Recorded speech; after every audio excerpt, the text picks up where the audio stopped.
Laida pristato. Laida remia.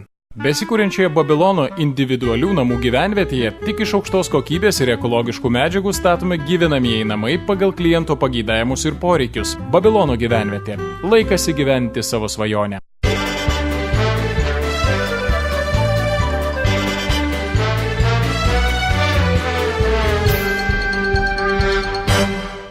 Sako, kad eilinėme valdžios ir nusikaltėlių kare, kaip visada, laimi draugystė. Plačiau miestelio naujienas aptars Politikių klubas. Na, mano kolegė, kodėl jūs šiandien tokie susirūpinas? Jūs kažkas kankina? Taip, labai. Na ir kas jūs kankina? Pasakokite, ašgi jums padėsiu. Mane neramina viena mintis. Kokia mintis? Sakykite. Kodėl gėjai tokie nedraugiški? Kaip tai nedraugiški? O tai ką nepameni? Pernai, kai buvo jų paradas Lietuvoje, jie į savo gretas ne visus priėmė. Kaip tai ne visus? Ko jie nepriėmė? 2 parlamentarų. Kaip tai nepriėmė? Rokas žygiavo kartu su visais. Aš ne apie Roką kalbu, O apie ką? apie Gražulį ir Roką. Nieko nesuprantu, kaip tai jų nepriėmė.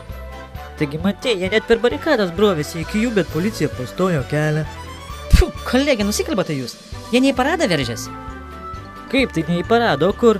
Gėjai juk buvo atitverti nuo visų barikadomis, o to parlamentarai tiesiog kaip eržilai šokinėdami per barikadas veržėsi jų būrį, kaip kad sakoma, pas savus. Nusišnekat, kolegė, niekur jie nesiveržė. Na tik nereikia man pasakų sekti, ašgi mačiau per žinias, rodė kaip jie šokinėja per barikadas pas savus.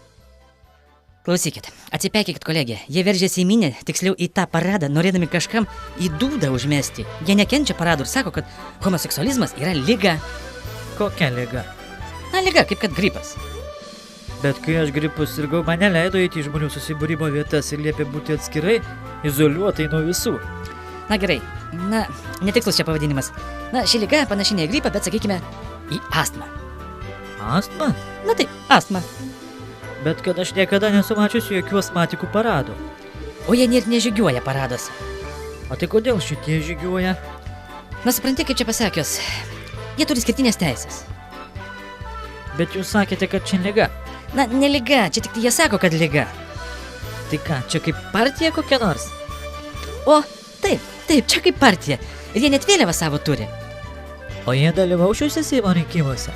Dalyvaus, būtinai dalyvaus, tik ne su savo partija, o kitose partijose. Kokiose kitose? Na, pavyzdžiui, Rokas dalyvaus su konservatoriais. O kitose partijose. Partijų yra Lietuvoje labai daug.